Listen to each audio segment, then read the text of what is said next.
ہارون الرشید کے زمانے میں ایک شخص کو سزائے موت کا حکم ہو گیا، تو اس قیدی سے پوچھا سزائے موت سے قبل تیرا آخری حق؟ اس نے کہا کہ میں بادشاہ سے ملنا چاہتا ہوں۔ انہوں نے کہا ٹھیک ہے۔ بادشاہ کو کہا کہ سزائے موت کا قیدی ہے، تو وہ کہتا ہے میں بادشاہ سے ملنا چاہتا ہوں۔ بادشاہ نے کہا لے آؤ۔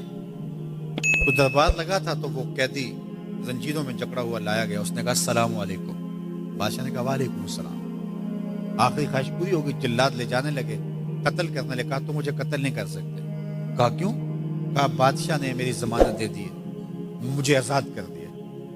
بادشاہ نے کہا میں کب کیا؟ کہا تم نے کہا نہیں وعلیکم السلام، تمہیں سلامتی ہو۔ تو جس کو تم سلامتی کہہ چکے ہو تو کیا اس کے اوپر سزا ہو سکتی ہے؟ تو بادشاہ مسکرانے لگا، کہا جاؤ میں نے اس کو آزاد کیا۔ وعلیکم السلام کہہ دیا تو پھر سلامتی ہوگی نا۔ اسی لیے ہم کہتے ہیں حضور پہ سلام پڑھا کرو۔ حضور پر جب سلام پڑھو گے تو حضور بھی سلام کا جواب دیں گے۔ وہ کسی شاعر نے کہا تھا، وہ شعر پتہ نہیں وزن میں ہے کہ نہیں، لیکن شعر مجھے بڑا اچھا لگتا ہے کہ درود پڑھنے سے ثواب ملتا ہے، سلام پڑھنے سے جواب ملتا ہے۔ درود پڑھنے سے ثواب ملتا ہے، سلام پڑھنے سے جواب ملتا ہے۔ تو ہمارے جو لفظ ہیں ان لفظوں کے پیچھے ایک فلسفہ ہوتا ہے۔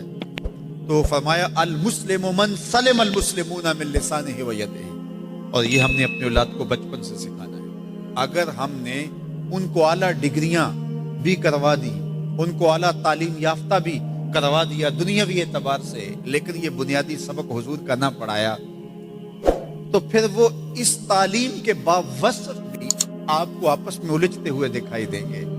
اعلیٰ ڈگریوں کے باوجود بھی آپ ایک دوسرے کا گریبان ان کو نوچتا ہوا آپ دیکھیں گے، اس لیے کہ انہوں نے اسلام کا یہ بنیادی سبق تو ماں کی گود سے پڑھا ہی نہیں ہے۔ یہ پڑھانا ہے کہ مسلمان وہ ہوتا ہے جس کے ہاتھ سے اور جس کی زبان سے دوسرا مسلمان محفوظ رہے۔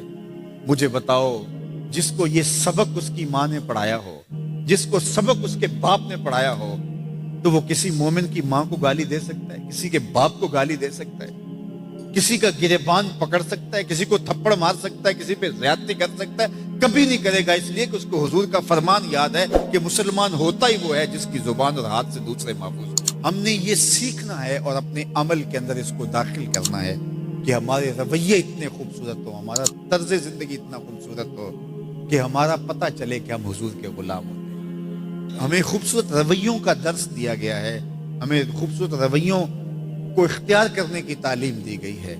تو ہم اپنے آپ کو دیکھیں اور ہم اپنے دل کو صاف کریں، اپنی زبان کو صاف کریں، اپنی آنکھوں کو پاکیزہ بنائیں، اپنی سوچوں کو عفت دیں، اور دیکھیں کہ ہم کھڑے کہاں ہیں۔ جس کے 2 دن برابر ہیں، آج کا اور کل کا، تو وہ خرابی پہ ہے۔ سرخرو وہ ہے کہ جس کے دونوں دنوں کے اندر واضح فرق ہو، ہر لمحہ اس کا بہتری کی طرف چلا جا رہا ہو، تو وہ ترقی کی طرف ہے، ورنہ وہ تنزل کا شکار ہو رہا ہے۔ تو ہمیں یہ جب اکبر نے دین الہی نکالا تو حضرت مجدد الفسانی علیہ رحمہ اس کے مقابلے میں آیا۔ آپ جانتے ہیں وہ تاریخ، تو اس نے کہا تھا کہ السلام علیکم یہ مسلمانوں کا شعار ہے، تو ایک نیا لفظ لے کر آتے ہیں، جب بھی کوئی کسی کو ملے تو اس کو کہے اللہ اکبر، وہ بھی جواب میں کہے اللہ اکبر۔ یہ اپنی طرف سے وہ نئی چیز لے کر آئے، لیکن اسلام نے السلام علیکم کیوں رکھا ہے؟ تو اس کا ایک فلسفہ ہے، اور وہ کیا کہ جب کوئی مسلمان کسی دوسرے مسلمان کو ملے تو وہ کہے السلام علیکم، اس کا مطلب ہے تیرے اوپر سلامتی ہو۔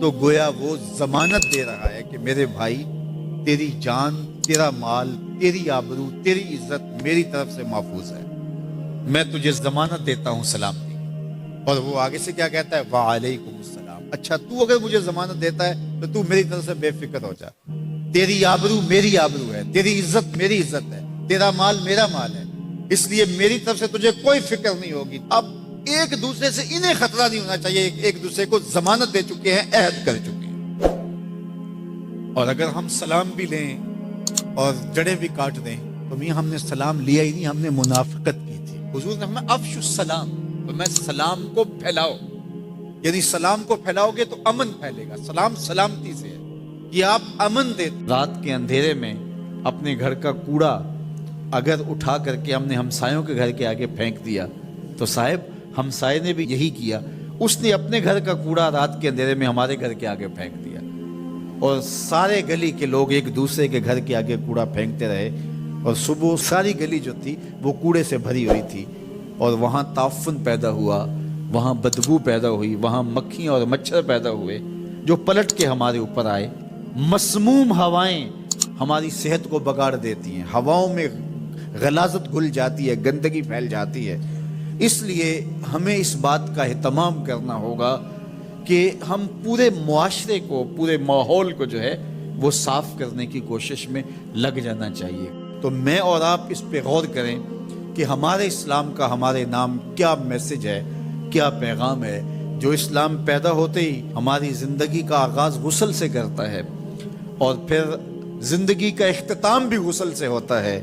دن میں 5 نمازیں ہیں اور ان کے لیے بار بار وضو کرنا ہوتا ہے، اور اگر حد سے اکبر لاحق ہو جائے تو فوراً ہمیں غسل کر کے اس کو دور کر کے پاکیزگی حاصل کرنے کی تلقین ہے۔ وَثِيَابَكَ فَطَهِّرْ، اپنا لباس پاک کرو، اس کی ہمیں تلقین کی گئی ہے۔ الطہور شطر الایمان، طہارت کو آدھا ایمان قرار دیا گیا ہے۔ کتنی بڑی بات ہے۔ آج ہم اپنے گلی محلے دیکھیں، اپنے کوچہ و بازار دیکھیں، اپنے اطراف میں پھیلی ہوئی گندگیاں دیکھیں، تو پھر ہمیں شرم آتی ہے کہ کیا ہم وہ مسلمان ہیں کہ جس مسلمانی کا ہم سے تقاضا کیا گیا تھا۔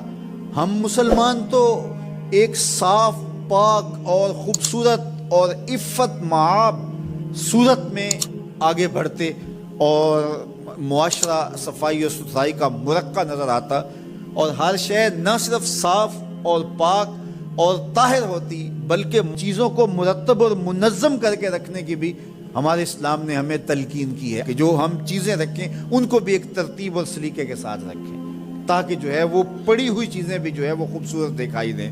حتیٰ کہ بال الجھے ہوئے پسند نہیں کیے گئے، اور کہا کہ من کان لہ شعر فلیکرمہ، جو بال رکھے پھر بالوں کو سنوار کے رکھے، بال الجھے ہوئے رکھے، تو یہ پسند نہیں کیا گیا۔ تو یہ ہمارے دین نے ہم سے تقاضا کیا ہے، جہاں ہم رہتے ہیں، جس گلی میں رہتے ہیں، جس محلے میں رہتے ہیں۔